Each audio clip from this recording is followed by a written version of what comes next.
अगर आपको हमारी वीडियो पसंद आए तो उसे लाइक, शेयर और सब्सक्राइब जरूर करें। कोविड वैक्सीनेशन को लेकर मीडिया ब्रीफिंग करते हुए अपर मुख्य सचिव श्रीमती मनीषा पवार ने बताया कि प्रदेश में कोविड संबंधी व्यवस्थाओं में और तेजी लाने के लिए नोडल अफसरों की तैनाती की गई है। सचिव स्वास्थ्य अमित नेगी ने प्रदेश में कोविड वैक्सीनेशन को लेकर जानकारी देते हुए बताया कि राज्य सरकार को 45 वर्ष से अधिक उम्र के लोगों के वैक्सीनेशन हेतु 3 लाख वैक्सीन प्राप्त हो चुकी हैं। सचिव डॉक्टर पंकज कुमार पांडे ने बताया कि कोविड उपचार में एक विशेष दवाई का इस्तेमाल किया जा रहा है, जिसको बहुत ही विशेष परिस्थिति में दिया जाता है। आईजी अमित सिन्हा ने जानकारी दी है कि नैनीताल, उधम सिंह नगर, देहरादून और हरिद्वार में लगातार राज्य सरकार द्वारा कार्रवाई की जा रही है। हम बस 2 चीज़ें आप लोगों के संज्ञान में और लाना चाहेंगे कि एक तो राज्य सरकार के स्तर से विभिन्न वरिष्ठ अधिकारियों को, सचिव स्तर के अधिकारियों को अलग अलग कार्य के लिए नोडल अधिकारी बनाया गया है, जिसमें ये प्रयास है कि इस पूरे कोविड रिलीफ एफर्ट के हर पहलू को एक वरिष्ठ स्तर से देखा जाए। तो उसमें जो हमारे बाहर से लोग आ रहे हैं, बॉर्डर पे उनकी चेक पोस्ट पे जो व्यवस्था है उसका, फिर ट्रेसिंग, फिर home isolation, lab testing, black marketing का खुद अमित सिन्हा जी उसको मॉनिटर करते हैं जिस भी तरह की कंप्लेंट्स आती हैं। उसके अलावा जैसे पंकज पांडे हैं, आप तो खैर पूरा ही देख रहे हैं, लेकिन स्पेसिफिकली ड्रग्स की अवेलेबिलिटी और ऑक्सीजन की अवेलेबिलिटी सचिन देखते हैं और फिर उसका ट्रांसपोर्टेशन सेक्रेटरी ट्रांसपोर्ट देखते हैं।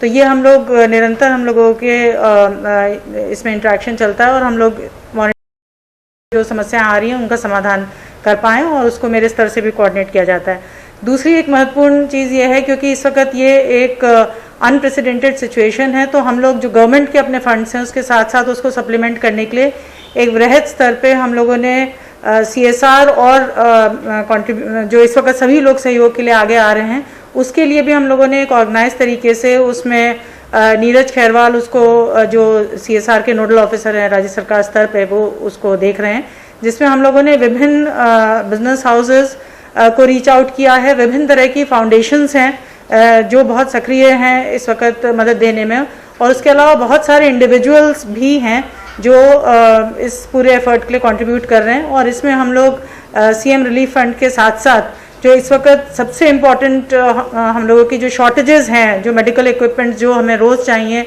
उनकी जो शॉर्टेजेस हैं उसके रूप में काफ़ी सारा कंट्रीब्यूशन लोग करना चाह रहे हैं, तो हम लोग उसमें निरंतर प्रयासरत हैं। और कल शाम को हमारे जो पॉजिटिव केसेस थे उसने 7000 का आंकड़ा टच करा, जो कि हमारे स्टेट में अब तक का हाईएस्ट है।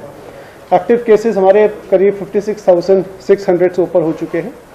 हमारे टोटल सैंपल जो हमने टेस्ट करे हैं ऑलमोस्ट 39 लाख के आसपास पहुंच रहे हैं, जो कि काफ़ी हाई परसेंटेज है। जो टोटल पॉजिटिव केसेस हमारे अभी तक हमने लगातार जो रिकॉर्ड करे हैं वो भी हमारे 2 लाख के आसपास क्रॉस कर चुके हैं। जो पेशेंट क्योर हुए हैं वो भी 1.4 लाख के आसपास हो चुके हैं। लास्ट 24 आवर्स में हमारे जो पेशेंट्स क्योर हैं वो आपका 5700 के आसपास आंकड़ा है। हमारे कंटेनमेंट जोन्स के बारे में आपने देखा होगा, 279 कंटेनमेंट जोन्स है, यानी कि हमारा सब्सटैंशियल एरिया जहां कहीं भी हमें किसी प्रकार के पॉजिटिव पेशेंट्स मिल रहे हैं, हम लोग लगातार अपनी जो स्ट्रैटेजी मैंने आपके समक्ष पहले रखी थी, टेस्ट, ट्रीट, आइसोलेट, ट्रीटमेंट की एंड वैक्सीनेशन की, उसके हिसाब से हमारे काम करते हुए माइक्रो कंटेनमेंट जोन्स बनाए गए हैं। अगर हमारा टेस्टिंग आप रेट देखेंगे तो हम लोग पर मिलियन हमारा टेस्टिंग रेट है वो 3.5 लाख के आसपास है, विच इज़ वेरी हाई, जो काफ़ी अच्छा नंबर है एज कम्पेयर टू इंडिया जबकि 2.2 के आसपास है। सो हमारा एवरेज जो टेस्टिंग है सब्सटैंशियली 50% हायर है than the rest of the country.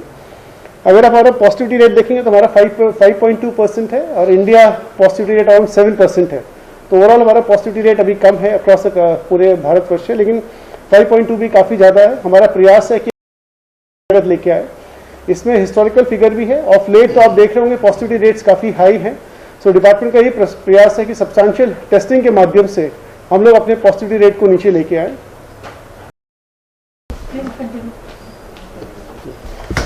जो नंबर ऑफ बेनिफिशियरीज हम वैक्सीनेट कर चुके हैं, करीब 16 लाख के आसपास हमारे बेनिफिशियरीज हैं जो फर्स्ट डोज उनको हम लगा चुके हैं। सेकेंड डोज हम लोग 4.5 लाख के आसपास बेनिफिशियरीज को लगा चुके हैं। हमारे कॉल्स आपने देखा होगा कंट्रोल रूम पे कॉल्स, ई संजीवनी OPD जो नया हम लोगों ने स्टार्ट करा है, काफ़ी अच्छा रिस्पांस इसमें जनता से हमें मिल रहा है। सभी लोग लगातार ई संजीवनी OPD का इस्तेमाल कर रहे हैं। मैं इसमें सभी हमारे प्रेस के साथियों को बहुत बहुत धन्यवाद देना चाहूँगा कि आपकी इस मुहिम से रिमोटेस्ट एरियाज में हमारे पास ई संजीवनी OPD में लगातार कॉल्स आ रहे हैं और ये कॉल्स हमारे एटलीस्ट 1000 के आसपास बढ़ गए हैं। और इसमें यदि आप कंट्रोल रूम्स और हमारे व्हाट्सएप के नंबर्स भी कॉल देखेंगे तो ये ऑलमोस्ट 2000 के आसपास टच कर रहा है, जो काफ़ी बड़ा आंकड़ा है। हमारा प्रयास है कि ये इन्फॉर्मेशन, ये सूचना सभी लोगों तक पहुंचे, रिमोटेस्ट एरियाज के जो हमारे लोग रह रहे हैं वहां तक ये सूचना पहुंचे और वो सरकार की इस अच्छी पहल का पूरा फायदा उठा सके। आपके संज्ञान में हमारे नॉर्मल ऑक्सीजन बेड्स और आईसीयू बेड्स एंड जो वेंटिलेटर्स है, लगातार आंकड़ा सरकार की वेबसाइट पर आपको लगातार मिल रहा है। हमने पिछले एक महीने में ऑलमोस्ट, जैसे मैंने पहले बताया था, 2000 से ऊपर बेड्स ऐड करे हैं और हमारा प्रयास है किसी प्रकार से गिवन द सिनेरियो की डिजीज हमारी जैसे कल 7000 केसेस आए हैं तो हम लोग और ऑक्सीजन सपोर्टेड बेड्स लगातार ऐड कर रहे हैं। आपको हमने लास्ट टाइम भी अपनी फ्यूचर प्लानिंग के बारे में बताया था कि करीब 1400 बेड्स नेक्स्ट हम लोग 15-20 डेज में ऐड करने का प्रयास कर रहे हैं। इसके लगातार डीआरडीओ से भी हम लोग संपर्क में हैं और आपके संज्ञान में कल हम लोगों ने प्रेस रिलीज भी जारी किया था। ऑलरेडी डीआरडीओ को एडवांस के रूप में 40 करोड़ की धनराशि जारी हो चुकी है और उनके द्वारा सुशीला तिवारी के नजदीक हल्द्वानी में एंड हमारा आईडीपीएल की लैंड पे ऑलरेडी अपने 500 बेड के जो हमारा ऑक्सीजन सपोर्टेड बेड्स बन रहे हैं उन पे कार्य भी प्रारंभ कर दिया है और काफी तेजी से कार्य मतलब काम। नेक्स्ट वैक्सीन स्टॉक के बारे में हमने लास्ट टाइम आपको बताया था, हमारे पास करीब 3 लाख के आसपास गवर्नमेंट ऑफ इंडिया से वैक्सीन आई है 45 प्लस के लिए। सो उस पर लगातार हम लोगों का वैक्सीनेशन का प्रोग्राम जारी है। 18 to 45 प्लस में हम लोगों ने कल, आपके सभी के संज्ञान में होगा कि हमने कल करीब 100 crore rupees CM chief minister relief fund से रिलीज किया है 18 to 45 का जो हमारा ग्रुप है उसके वैक्सीनेशन प्रोग्राम के लिए। और इसी के तहत हमने जो कोविशील्ड के हमारे मैन्युफैक्चरर हैं उनको ऑलमोस्ट 1.22 लाख वैक्सीन के अगेंस्ट करीब 3 करोड़ का हमने पेमेंट भी करा है। सो वी एक्सपेक्टिंग कि जल्दी हमें वैक्सीन प्राप्त होंगी और हमारा 18 प्लस वाला वैक्सीनेशन का प्रोग्राम भी बहुत जल्दी स्टार्ट होगा। प्लाज्मा डोनेशन के बारे में मैंने आपको लास्ट टाइम बताया था, एक नया एप्लीकेशन, एक ऐप पोर्टल हमारे द्वारा लॉन्च किया गया स्टेट गवर्नमेंट के द्वारा और उसमें काफी अच्छा रिस्पॉन्स हमें डोनर्स से मिल रहा है। हम लोगों ने पिछले पास में जितने भी लोग ठीक हुए हैं सभी ऑटोमेटिक SMS एंड व्हाट्सएप उनके ग्रुप्स उनके मोबाइल पे भेजे हैं और उनसे अपील करी है कि कृपया आप अपना जो प्लाज्मा है हमें डोनेट करने की कृपा करेंगे। इसके बाद हमारा थोड़ा सा रिक्वेस्ट आपसे, जो अपील्स हमने हमेशा आपके माध्यम से लगातार अपील करी है। फर्स्ट ऑफ ऑल आपके माध्यम से हम सारे प्राइवेट हॉस्पिटल से अपील करना चाहेंगे। एक तो हम रेमडेसिविर का जो यूज है उसका स्टेट गवर्नमेंट ने बहुत क्लियर गाइडलाइंस जारी करी है किस प्रकार उनका यूसेज होगा, उसको बहुत जुडिशियसली हमें यूज करना है।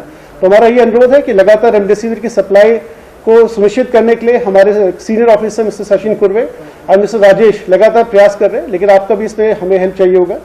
सेकेंडली हमारा जो बेड अवेलेबिलिटी का स्टेटस है लगातार हम सब अपडेट कराते हैं। हालांकि कुछ मीडिया में कई बार इस तरह की सूचना आती है कि थोड़ा सा डिले हो रहा है, लेकिन लगातार हम लोग उनसे प्रयास करते हैं कि बेड अवेलेबिलिटी का स्टेटस कंटिन्यूसली उसको अपडेट करते रहे। इसी प्रकार से हम उनको ऑक्सीजन जो को कहा है कि अपने ऑक्सीजन मॉनिटरिंग का लगातार देखते रहेंगे अपने स्टेटस को। इसी के साथ साथ आपने देखा होगा जिला के सभी जिलाधिकारियों ने आदेश भी जारी करे हैं कि सभी हॉस्पिटल्स को एटलीस्ट 24 आवर्स पहले अपने हॉस्पिटल ऑक्सीजन के स्टेटस के बारे में बताना होगा। लास्ट मोमेंट पर आवश्यक ना बताएं जिससे पैनिक की स्थिति क्रिएट हो। एंड 24 आवर्स यदि पहले बताते हैं तो जो हमारा प्रशासन है, जिला प्रशासन और जो हमारे नोडल ऑफिसर्स हैं, ये इंश्योर करते हैं कि उनकी ऑक्सीजन सप्लाई, उनको हॉस्पिटल पर ऑक्सीजन सप्लाई की किसी प्रकार से कोई किल्लत ना हो। और नेक्स्ट हमारा आपसे अगेन अपील है कि हमारे किसी भी पेशेंट से, जो कोविड से ग्रसित पेशेंट है, किसी प्रकार की ओवर चार्जिंग ना हो। इसके लिए ऑलरेडी आपने देखा भी होगा, अमित सिन्हा साहब लगातार 2 रूम्स हमने 2 लाइन्स हमने आपके संज्ञान में डाली है, जिसमें लगातार इन्फॉर्मेशन हमें ओवर चार्जिंग के बारे में या किसी प्रकार की कालाबाजारी के बारे में यदि इन्फॉर्मेशन आती है तो हमारी पुलिस उस पर लगातार अपने स्तर से कार्रवाई करती है। इसके संबंध में डिटेल अभी अमित सिन्हा साहब आपको बताएंगे। इसके अलावा हमने ये भी उनको कहा कि अपने बेड्स पे ऑक्सीजन ऑडिट कर लें। ऑडिट हम लोग चाहेंगे बिकॉज कई हॉस्पिटल्स में देखने में आया कि जो ऑक्सीजन का जो कंजम्पशन है वो सब्सटेंशियली हायर है नॉर्म से। तो इस वजह से हम लोगों ने, कलेक्टर्स ने आदेश पारित करे कि ऑक्सीजन का ऑडिट भी सभी हॉस्पिटल्स अपने स्तर पे करें और जो oxygen usage as per bed norms के अंतर्गत है वही होना चाहिए, अनावश्यक यूसेज ना हो। इसको लगातार भी हम लोग देख रहे हैं। इसके बाद हमने ये भी उनको डायरेक्शंस दिए हैं कि आप अपने नोडल ऑफिसर रखें। कई बार पब्लिक से हमें शिकायत आ रही है कि जो प्राइवेट हॉस्पिटल्स के नंबर्स हैं प्रॉब्ली उठ नहीं रहे हैं या बिजी है, तो उसको डिस्ट्रिक्ट एडमिनिस्ट्रेशन को भी डायरेक्शन दिए गए हैं कि उन नंबर्स को अद्यतन कराएंगे। और ये सारे के सारे प्राइवेट हॉस्पिटल्स को भी डायरेक्शन दिए गए हैं, तो आपके माध्यम से भी मैं। इसके बाद हमारा, जैसे मैंने आपको पहले बताया, हमारा पब्लिक के लिए भी 3-4 अपील से जो लगातार आपके माध्यम से हम कर रहे हैं। फिर इस प्लेटफॉर्म को यूज करते हुए आपसे पुनः अपील करना चाहूंगा सारी जनता से कि अनावश्यक आप किसी अनावश्यक घर से बाहर ना निकले। सेकंड, जब भी यदि किसी कार्यवश भी आपको निकलना हो तो कोविड अप्रोप्रिएट बिहेवियर का संपूर्ण पालन करें। ये बहुत ही इंपॉर्टेंट है। ये आपको और आपके समाज को, आपके परिवार को कोविड की जो हमारा संक्रमण है उससे बचाएगा। एंड थर्ड है, यदि आपको कभी भी किसी प्रकार से लगता है कि आपको सिम्टम्स है, बिकॉज कोविड के बहुत तरह के सिम्टम्स है जो आप सभी की नॉलेज में है, यदि आपके संज्ञान में आता है, आपको लगता है किसी प्रकार का कोविड फैसिलिटी में इमीडिएटली अपने आप को चेक कराइए। ये सबसे इंपॉर्टेंट है, बिकॉज हम कोविड पेशेंट को आराम से डील कर रहे हैं, लेकिन जो कोविड पेशेंट काफी डीले से हमारे पास आ रहे हैं, जो ऑलमोस्ट 6-7 दिन डीले से आ रहे हैं, उनका SpO2 लेवल काफी गिर जा रहा है और उसको फिर हमें मैनेज करने में हॉस्पिटल्स को काफी दिक्कत का सामना भी करना पड़ रहा है। तो मैं अनुरोध करना चाहूंगा आप सभी के माध्यम से, यदि किसी प्रकार का सिम्टम हो तो तत्काल आप मेडिकल हेल्थ फैसिलिटी में अपना रेमेडियल मेजर्स सीख करें। ये 4-5 पॉइंट्स थे। ऑक्सीजन स्टेटस हमारा अभी ठीक चल रहा है, हमारे स्टेट में राज्य में आपूर्ति ऑक्सीजन की ठीक ठाक है। हमारा SDH नरेंद्र नगर में मेरे ख्याल से आज या कल में ऑक्सीजन हमारा सुचारू नया प्लांट जो हमने लगाया है वो चालू हो जाना चाहिए। इसी प्रकार हमारे district hospital Chamoli and district hospital Almora, यहाँ पर भी हमारे प्लांट्स काफी एडवांस स्टेज में। वी आर एक्सपेक्टिंग कि नेक्स्ट 15 तक हमारे ये दोनों प्लांट्स भी फंक्शन हो जाएंगे। इसी प्रकार हमारा सुशीला तिवारी मेडिकल कॉलेज का जो ऑक्सीजन प्लांट है वो भी हम अगले 3-4 दिनों में हम लोग प्रयास कर रहे हैं कि वो फंक्शन हो जाए। टोसिलिजुमैब जो दवाई है इसके बारे में पहले भी मैं बता चुका हूँ। ये रेयर दवाई है, इसका यूज़ बहुत रेयर है, बहुत स्पेशलाइज्ड सेटिंग में और स्पेशल इंडिकेशन पे दिया जाता है। हर पेशेंट को नहीं दी जानी चाहिए, नहीं भी दी जाती है। हमको 125 का एलोकेशन हुआ था, हम 25 हम पिक कर पाए हैं, बाकी अभी हमको मिली नहीं है। हम लोग लगातार उसको प्रयास कर रहे हैं। इसमें हम लोगों ने पहले एक SOP बनाया था कैसे हम ये प्रोवाइड करेंगे लोगों को, फिर उसमें हम लोग का डिस्कशन हुआ, ये हुआ कि पब्लिक को प्रॉब्लम हो सकती है, तो हमने और उसको डिसेंट्रलाइज किया। अभी वर्तमान में इसकी गढ़वाल और कुमाऊं के लिए हमने 2 सेटअप लगाए हैं इसमें, और मैं ये आपको बताना चाहूँगा कि इसमें कोई भी प्राइवेट इंडिविजुअल या कोई भी पेशेंट डायरेक्टली अप्रोच नहीं कर सकता है और हम डायरेक्टली देंगे नहीं। ये हमने SOP में लिखा है कि जिस हॉस्पिटल में ट्रीटमेंट हो रहा है उस हॉस्पिटल के जो ट्रीटिंग फिजिशियन है, जो डॉक्टर देख रहा है पेशेंट को, वो हमने एक फॉर्मेट दिया हुआ, उस फॉर्मेट को भर के वो सर्टिफाई करेगा कि ये सारे पैरामीटर्स हैं इस पेशेंट के, और मैं सर्टिफाई कर रहा हूं कि ये एज पर प्रोटोकॉल इसको लगनी चाहिए और मैं रिकमेंड कर रहा हूं। वो पूरा सब चीज़ लिख के अपना साइन करेगा, अपना डिटेल लिखेगा, और वो मेल से हमारे दून गढ़वाल के लोग जो है दून मेडिकल कॉलेज के जो मेडिसिन के HOD हैं उनके पास, जो कुमाऊं साइड के लोग हैं वो जो मेडिसिन के HOD हमारे सुशीला तिवारी में है उनके पास मेल से भेजेंगे, और दिन में 2 बार तक भेजा जा सकता है। 2 बार कंसीडर करेंगे हम लोग, क्योंकि राउंड जनरली डॉक्टर्स के 2 बार होते हैं दिन में, तो हम लोग उस हिसाब से हमने लिया। ये पूरा SOP हमारे पास जो हमारे डॉक्टर्स हैं, जो क्लिनिशियंस हैं, उन्होंने हमें सजेस्ट किया कि ऐसे करना बेटर होगा, उसी के बेसिस पे किया हमने। तो वो 2 बार भेजेंगे। मैं ब्रीफ बता देता हूँ, सुबह 11 बजे तक भेज सकते हैं, शाम में 6 बजे तक भेज सकते हैं। तो जो 11 बजे तक आएंगे उनका 11-11:30 बजे वो लोग डिसाइड करके भेज देंगे। जो शाम में 6 बजे तक आएगा उसको अगले आधे घंटे के अंदर डिसाइड करेंगे, क्योंकि जब इस दवाई की जरूरत होती है तो ये दवाई विदिन 24 आवर्स अवेलेबल होनी चाहिए अगर इंडिकेशन है तो इसमें 2 कंस्ट्रेंट हैं।